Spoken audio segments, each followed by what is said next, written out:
In any city, in any country, go to any mental institution or halfway house you can get yourself to. When you reach the front desk, ask to visit a man who calls himself the holder of ambition.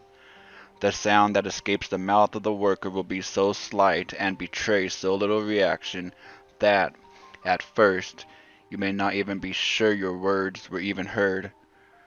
All doubt will be settled when they guide you towards a stairwell lit by many windows. At the top of these stairs, the worker will leave you to continue your journey alone. You will find yourself standing at the beginning of an eerily calm hallway. Walk to the end. In all likelihood, you will encounter a shadow that moves along the wall. Do not follow it, for it is the one thing that will lead you to a place you do not wish to go. A place filled with your silent fears and failures from which you cannot return. No matter what shape the shadow takes, and no matter how it eases and taunts your dreams with the greatest of your desires and hopes, do not even let it tempt your gaze, let alone your feet. If you make it to the end of the hallway without losing sight of your goal, you will find an open doorway with no locks, bolts, or restraints. A soft light bathes the floor in front of the opening. This is your one and only chance to leave without facing the holder of ambition or collecting his object. If that is the course of action you wish to take, then walk directly back the way you came, without attempting to peek around or into other doors, lest you discover what that seductive shadow hides.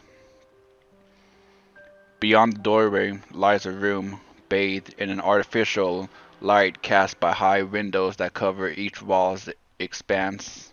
At the room's center stands a tall, healthy man, standing naked and looking out into the lights. His body is covered in uncountable tattoos and scars. Only his face is recognizable as unaltered human flesh. You might be tempted to look where he looks in search of the object of his focus. Feel free, but you will see nothing and learn nothing. The man will not react to anything other than the question, what joins them together?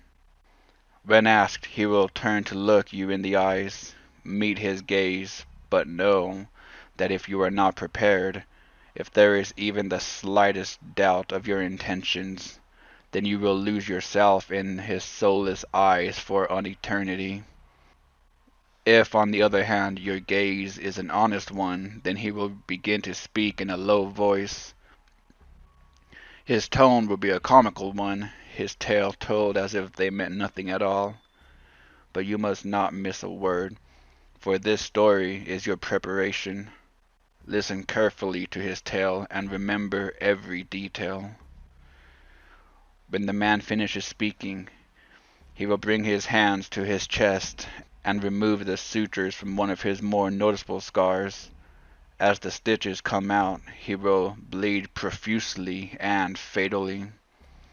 When the last of his sutures have come out, he will offer them to you, uttering his final words through his own gurgling blood. Choosing to seek leads to an inevitable fate. The clump of sutures is object 10 of 538.